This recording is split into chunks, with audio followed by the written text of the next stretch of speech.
start soon.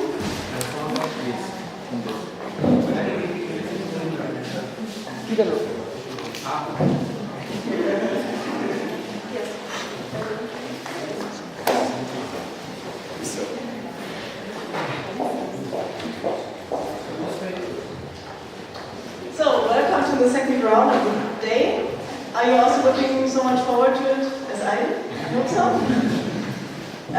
We have a quick comment. Outside we have a comment box.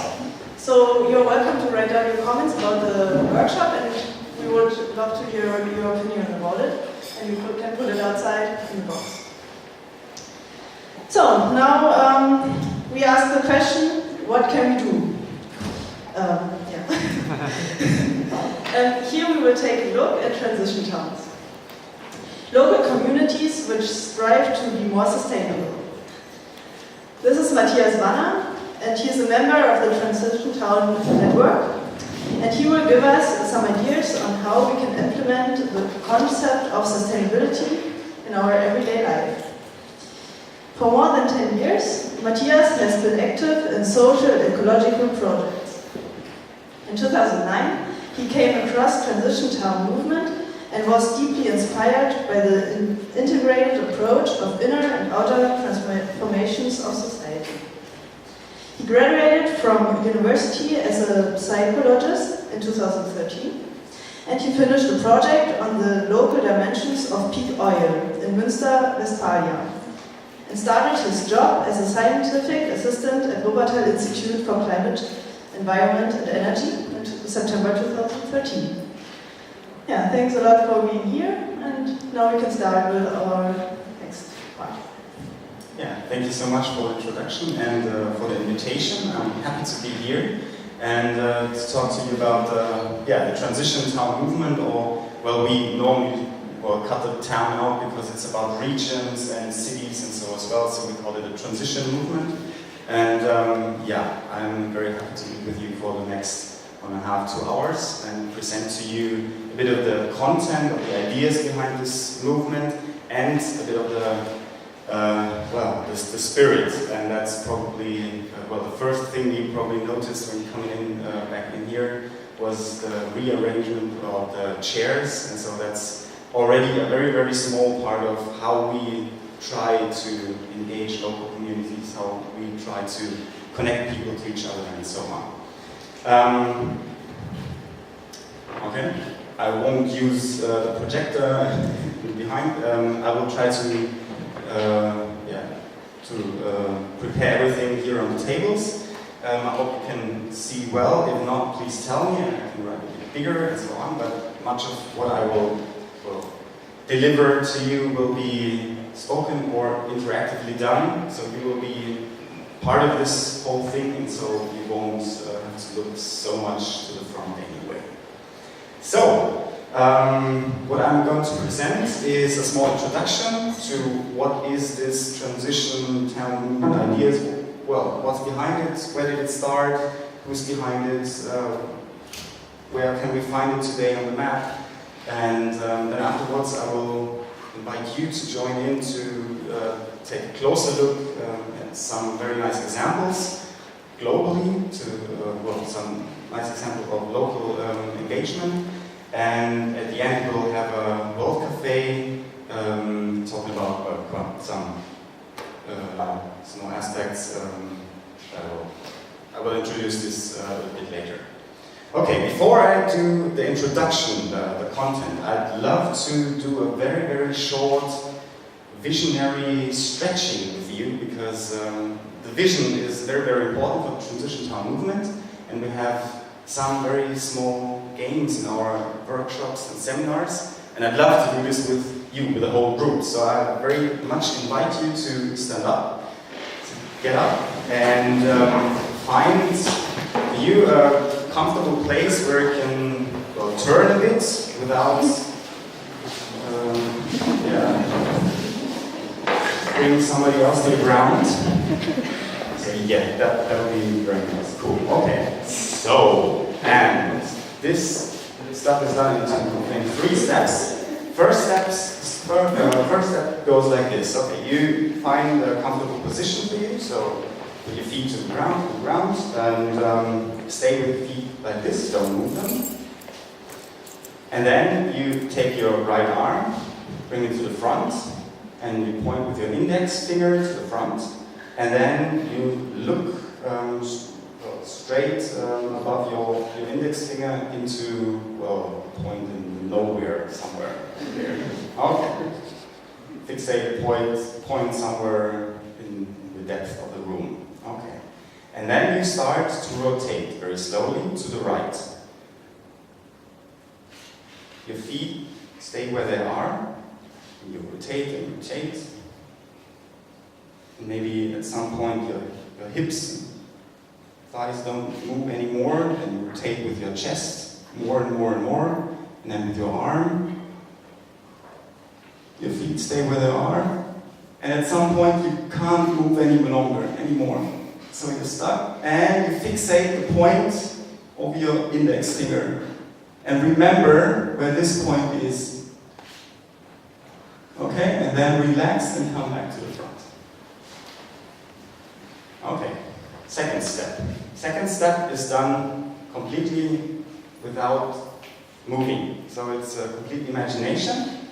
And I invite you to close your eyes, but you can do this with open eyes as well. So, don't move at all, but follow with your thoughts the steps. So, again, raise your arm.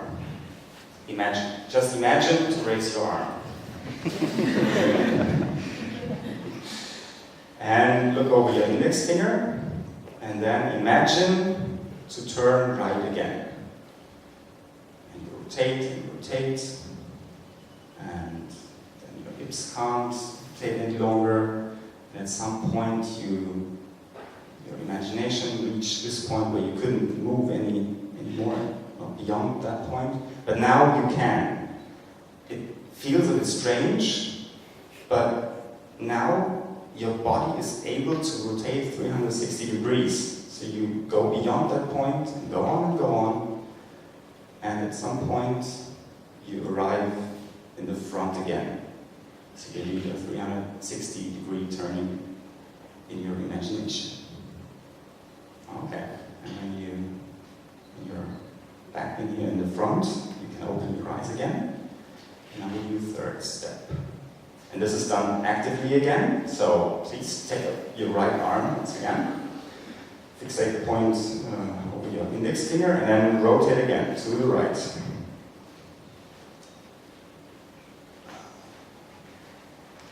Go on, and then notice how much further you can go than before. And come back very, very slowly. So how much was the difference for you? Maybe you can just show me some of you. Okay, this side. 60 degrees. Okay, perfect. Thank you very much. Just for the relaxing part, we do it the other way around once. Just for relaxing. Thank you. People are stuck like, oh, I can't do this anymore. So take your left arm and rotate to the left all the way. And come back again. Okay, thank you so much. Sit down.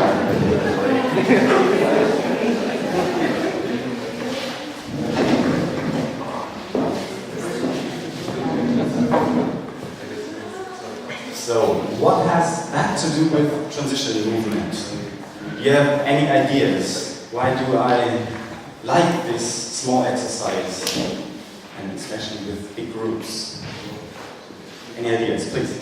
You kind of have to envision the possibilities in order to get better.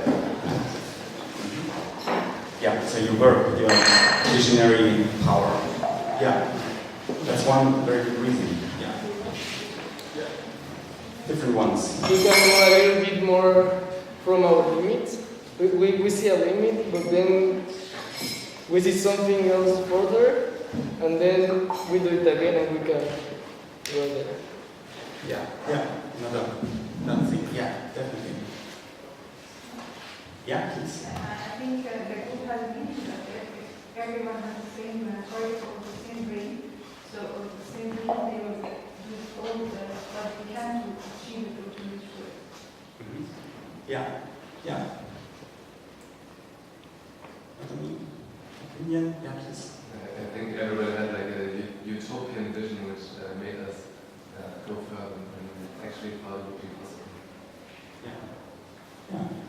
another one?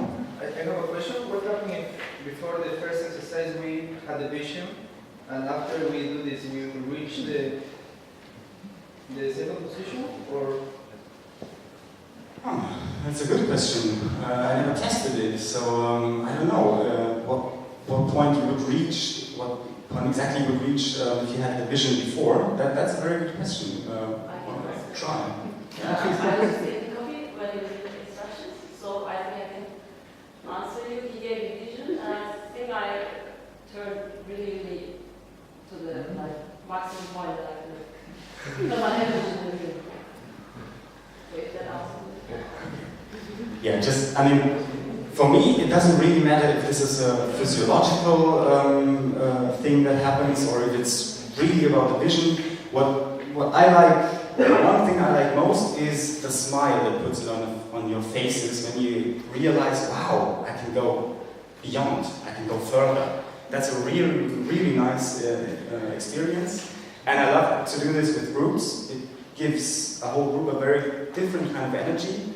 You move a bit, you get up from a chair and stuff. And so, yeah, there are many things that come and they enrich such a group, and they enrich the imagination and the idea of what's possible and what's not possible.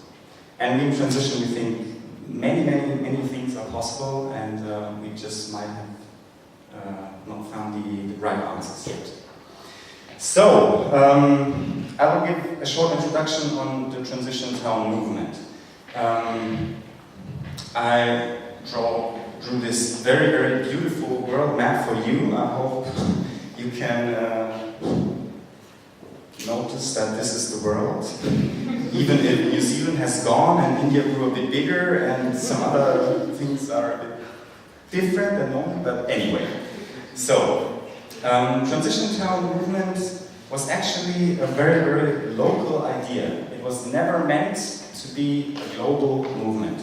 So it all started somewhere here in Ireland, and then especially here in southern England, Totnes. It's a very small town, right next to the coastline, 10,000 inhabitants, roughly 10,000. And in 2005 and 6, Rob Hopkins, a permaculture teacher, with some other guys, they just thought about, different things. They were worried about resource depletion, they were worried about climate change, and so many other things, and they thought about, what can we do on a local level to change the local behavior, to change the local patterns, to become more resilient, and so on. So they came up with an idea for Totnes, and they called it Transition Town Totnes, and it was in 2006, 2005, 2006. Probably that's a bit small for you, isn't it? Can you read? 2000? Okay, so you can still good. 40 countries, and we have hundreds and thousands of transition initiatives all around the globe. I mean, they are still very much spotted in the West, so here in Europe, heaps of them. Here, Canada, of course. But you also have quite a lot of those initiatives also in Mexico, in Argentina, in Brazil, as I said before. Now we have some in Southern Africa, and we get more and more here in Japan, and here some in Southeast Asia, and here Turkey as well.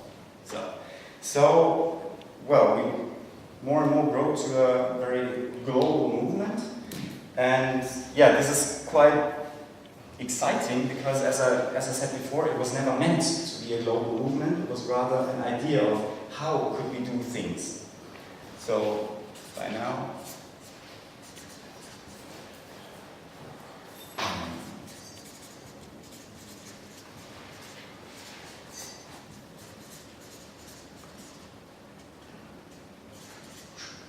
okay. So. How come that it spread so quickly? How come that people like the idea? I will try to give you an overlook over the main topics and the main spirit behind this movement. At the beginning, Rob Hopkins and his friends were very much concerned about especially two topics. One was peak oil, and the other one was climate change.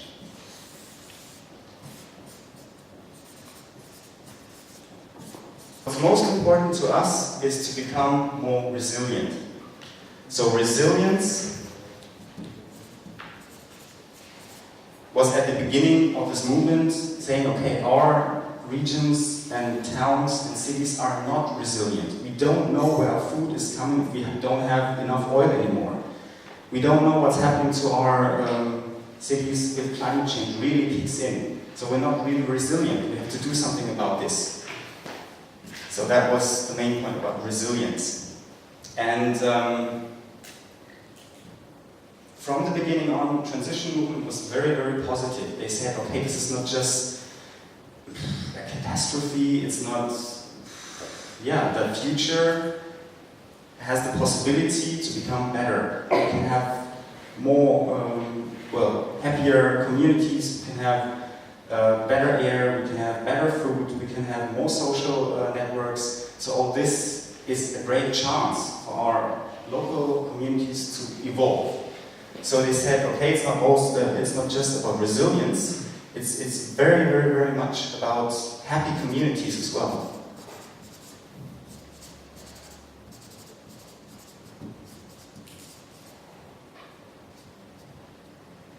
Yeah. And with this in mind, they went further, and they normally said, okay, we're a movement and we act on 3 different levels. That's first is head, so we have to understand some kind of things. Second thing is heart. We have to engage more in the psychological aspects of change. How do we change? When do we change? Where do our real beliefs come from? Where do they stem from? And the third one, and it's really, really important, is the hand aspect. So really changing something in a very practical, direct way. So all these 3 levels were taken into account.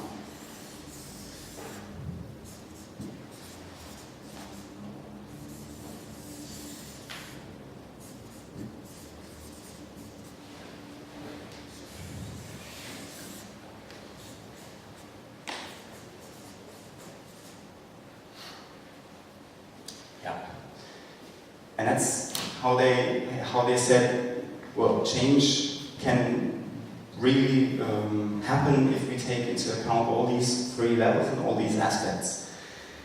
Head includes that you raise awareness, that you show films, that you give talks, that you have seminars. This 2-day training was really, really important for the movement.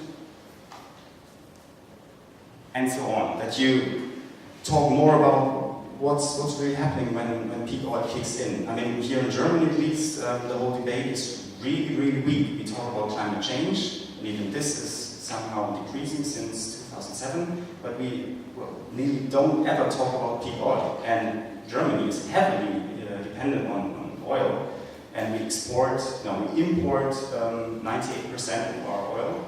So if oil, if the price doubles, for example, we don't have any clue on how to sustain our infrastructures and how to transport our stuff. So we have to talk about a lot of stuff, and we have to understand all these systemic lock-ins we are already facing. The hard part is the part that was most interesting to me as a psychologist, because for me it was the first movement that really was had a very good idea of what does it mean to take psychological knowledge into account. So it's a lot about understanding how do people feel, how do they behave, when do they change their behavior? What's necessary for a real change? It also means a good deal of understanding of how can we come together as groups and work together in an effective and fun way. It's not a given. I've seen many other associations and companies and so on. They don't have an understanding of what's a good facilitation, what's a good moderation. Well, how can we come together as groups and work together? So we have here the psychological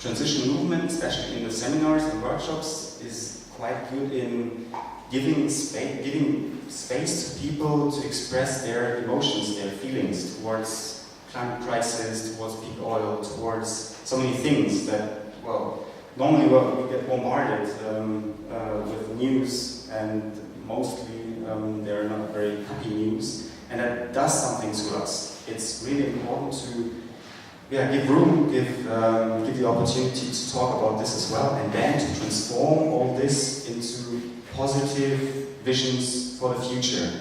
So the idea of visioning is very, very important here as well. And transition movement does this normally on a very, very local level. We like telling the people, okay, how do you want to look your street in 10 years? What's happening in this street in 10 years? Who do you gonna meet in this street in 10 years? How will you get from your house to the place where you work? What will you eat? How will it smell if you step in front of your house in 10 years? What will you see? What will you hear? And so on. So we go into this visioning process quite on a very, very small scale in order to make it possible for the people to really get a grip, to really understand, okay, what kind of future do I want? And how can I somehow support ways towards this future I want to live in? Good. And so we call this part here also the inner transition part.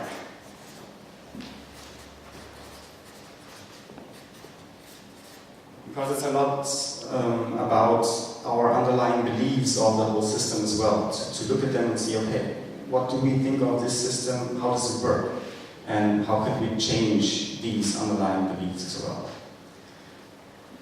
Okay, and hence, of course, is the outer transition.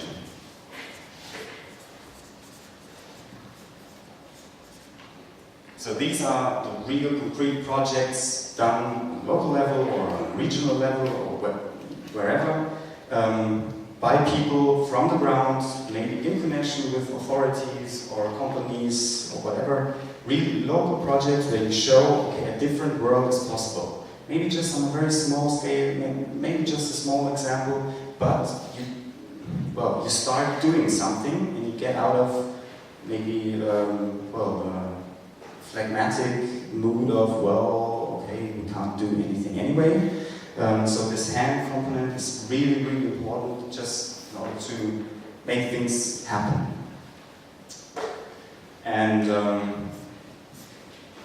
we have, many topics, but the main topics transition town groups normally work on are food supply, energy, mobility,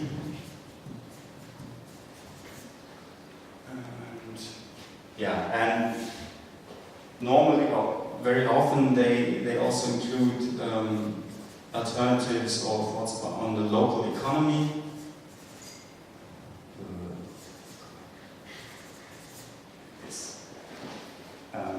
And all this will get a bit clearer to you when we come to all these examples I brought for you. Okay, this is mainly the transition approach, coming from, okay, we face resource depletions, we face a climate crisis, and we have a kind of a very, well, strange financial system that doesn't really allow us to put people first. And all this comes together to the approach to say, okay, if we as people really want to become active and have the feeling that we can change our world, then we have to act on a local level. We have to start locally to build more resilience, to build happier communities, and we do this by understanding stuff, feeling more, coming together in a warm, welcoming atmosphere, and we then, well, get going and really change something.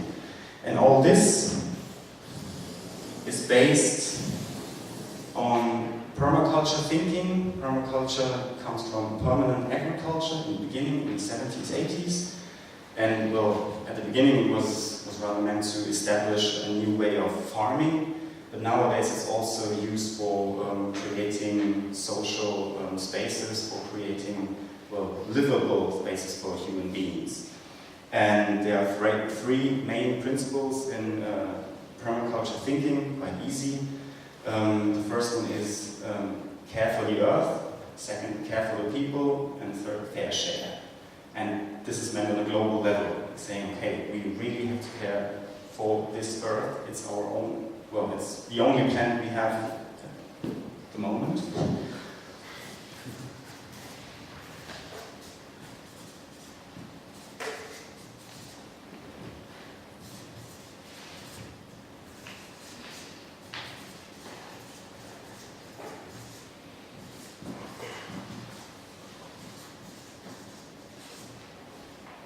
And fair share also means we live here on this beautiful earth, and acting on a local level does not mean we're getting protectionists, we become protectionists, or we're getting back to a nationalist mood and we don't want others to connect to us and so on.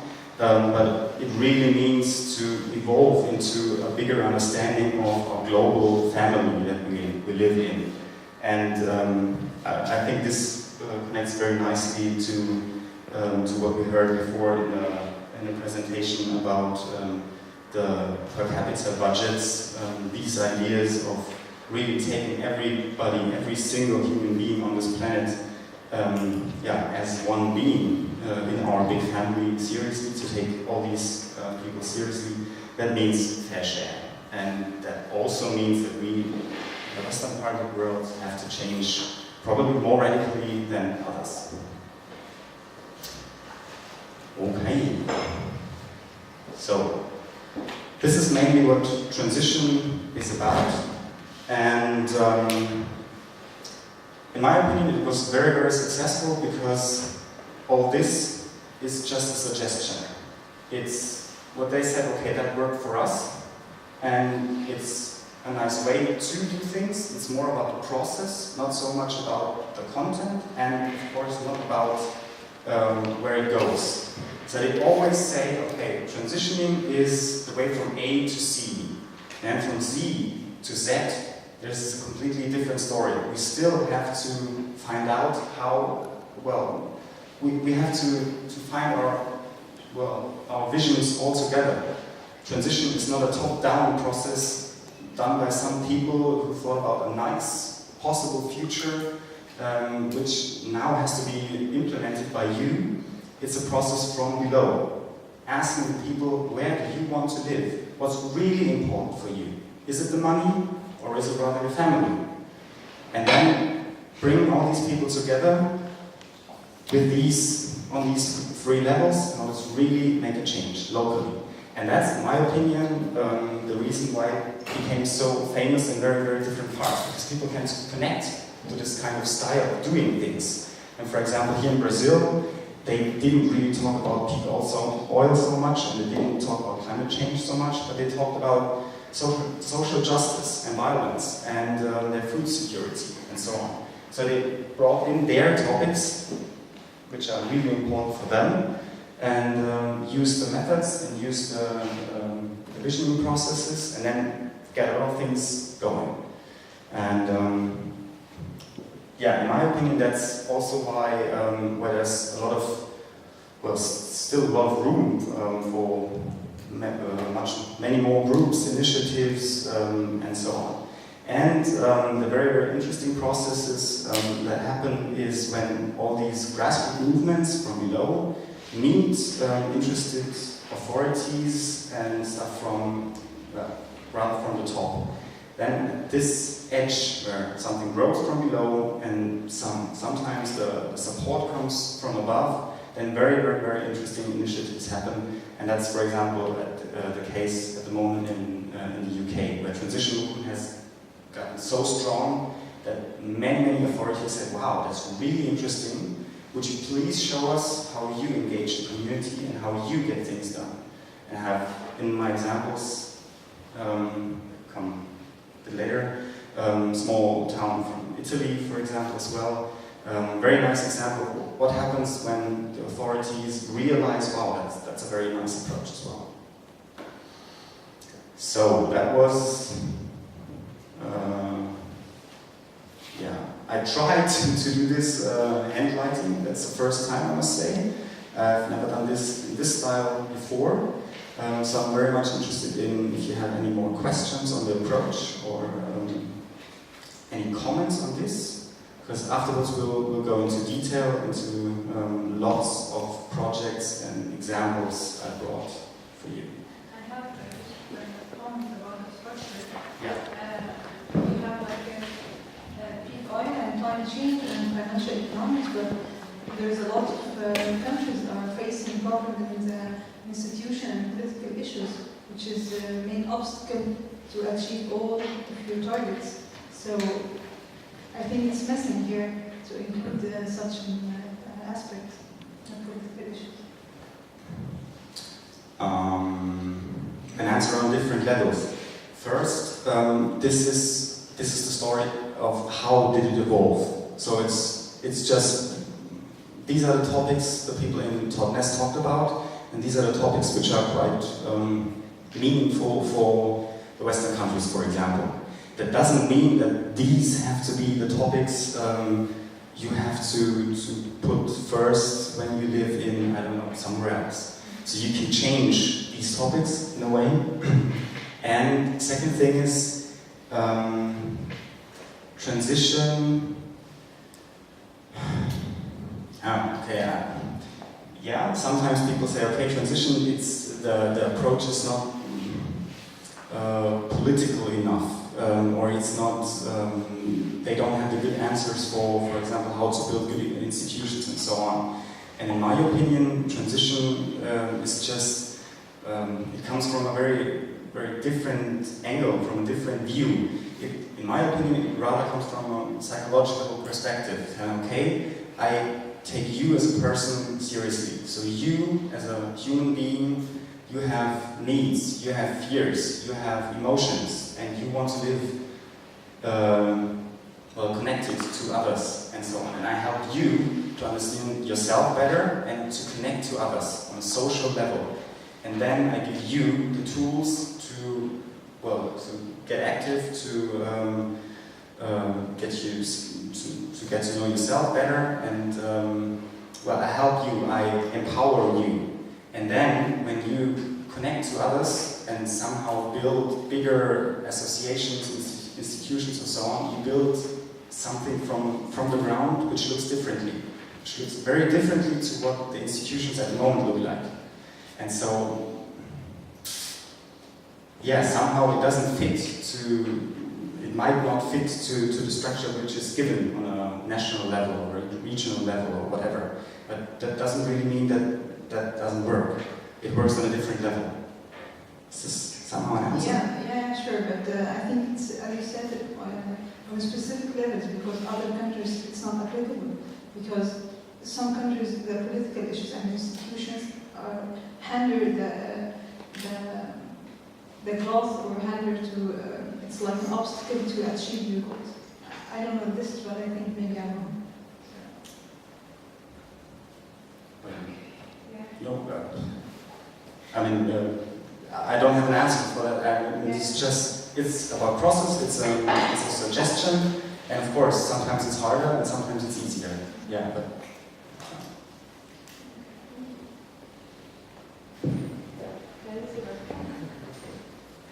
So you wrote down local economies. Can you maybe say a few words on it? Also, do you have maybe your own money? And is it just does it work the same way than the big economy, the global economy, just on a smaller scale, or? That's very, very different, and well, we have many initiatives coming up with a local currency, alternative currencies, and so on. Time banks, sharing economy, and so on. So it looks very different in different places. Some other initiatives say, okay, well, no, alternative currency doesn't really help us out. It normally is fixed to the national money anyway. So if the national money goes down, then our local currency will crash as well. And they rather focus on different style of doing business in a way that they say, okay, all that we do on a local scale, like food production, energy production, and so on, all these facilities and structures should be owned by the community and run by the community, and well, done in a social, fair, equitable way. And so the answers to a local economy, which is green and fair, look very, very differently. But I have examples for this as well. So learn about this a bit more. Yeah. Okay, let's imagine, for example, in Germany we have several transition towns, and we have a big surge of the transition movement. What kind of effect does this have on like global schemes, on global, let's say, on trends of globalization or global trades or global injustices, that kind of thing? What does this local thing in a certain country do to the world? Well, I mean, let's be realistic. We have in Germany around 100 transition initiatives. They act on a local level as well as they are meant to do so. And of course, they're not changing global money flows, and they're not changing at the moment how global corporations act. But I do think that Transition Town is one of the very, very few examples of a movement that is, that is visible on a global scale, and that shares certain values and ideas, and we'll see what will come out of this. I mean, at the moment, yes, it's rather a nice example. It's a nice story of what is possible to do from below. It's not an example of, okay, these initiatives really change how the world functions at the moment on a very broad scale. No, it's rather a narrative for, how is it possible to tell different stories, and how is it possible to really make these stories come alive, and, come real? And we'll see what will come out of it. I mean, many initiatives already are on the way, and they're not called transition. They do stuff that would perfectly fit into this thinking. They're not called transition, but they're growing. And in my opinion, we see, at least during the last 10, 15 years, we've seen many initiatives coming up all over the place. And I think if they, combine and cluster and so on more and more, this could really mean a big change to financial systems, for example. But still, of course, it's a small plant. It's a seed that was grown. Some more, there's some here. There's a question. My question is more on energy side. What is the reason they are, for example, the case of UK, which reason they started? For example, was there reason to have 100% energy or heat, electricity or heat locally produced? Or do they also had a vision to integrate this heat and electricity together in the form of cogeneration or something like this. So what was the vision there? Because I think I can't imagine developed local communities being out of the grid, national grid. That's I think next to impossible. So and I do believe that it affects the integral economy. For example, in Germany, if more communities start to produce their own energy, then the flow, like the remaining of the big power companies will reduce, and the business case, which was more economic for them, will become less attractive. So there will be effects if it really pops out, and there are a lot of initiatives. But like how it was done in UK, like what was the reason for the energy? Which percentage they were trying to achieve? Was it like to achieve a power balance, or was it to achieve energy balance? What was the reason? That's hard to tell, because if you talk about the UK, you talk about 400, 500. And like maybe the first initiative, which you said that from this particular town, Hotness. Yeah. In Totnes, they at the moment don't have so many energy projects. They rather have a project for the local economy, for example. But what they did in the UK a lot was what we did in Germany, just not under the title transition. It was community-owned solar panels, for example. They just installed community-owned facilities on rooftops. Or wind turbines and so on. So I don't know if I get the question right, but it's mostly these things are done on a local level, and of course somehow they can affect the process on a bigger scale. But in the first place, people just start doing something, and they find their own vision for themselves, and then this grows bigger. That doesn't mean that they have to have a vision, okay, how does energy production looks like in the whole UK in 2030? Of course it's not their vision, but like I'm a researcher, so I'm interested in how this evolution will affect the national economy. Of course, I mean, for this community it's not of interest, but I think for outside or for academia it could be of interest, because this is changing the business case. So you'd be interested in the effects? It's my PhD topic already, like how will the evolution of community systems will affect the integral economy, like the integral energy systems, the big power player. I'm doing my PhD on this topic, so I'm pretty much interested. Yeah. I'm interested as well, and I perceive it as at the moment it helps structures on another level just to understand the changes possible. So the narrative aspect of the whole thing is really, really important. It's not so much about what has been really done, but it's rather about what can be done, and we can show on a local level that it's possible. And it really, really, well, it creates a lot of optimism, and a lot of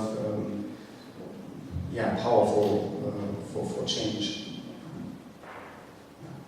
I'd like to, become more interactive at that moment, give you more examples to help you to understand this movement better. So if there are no real urgent questions at the moment, I go forward and present some more examples, or rather said, you're gonna present them, because I brought with me many examples, and they all look like this. You have a picture on the front side, and you have information, short piece of information on this very special project on the back side.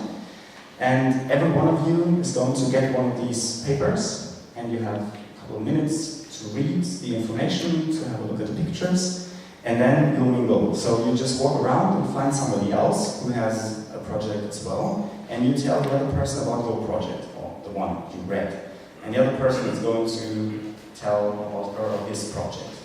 And I brought some of the projects, some are double, because I couldn't bring 40 projects for all of you. So if you've come across somebody who has already, or who has the same project, and you just go on to the next person. Okay? So I'll hand this out to you, and you just take one, and you get 4 to 5 minutes just to read the information which is on the sheet.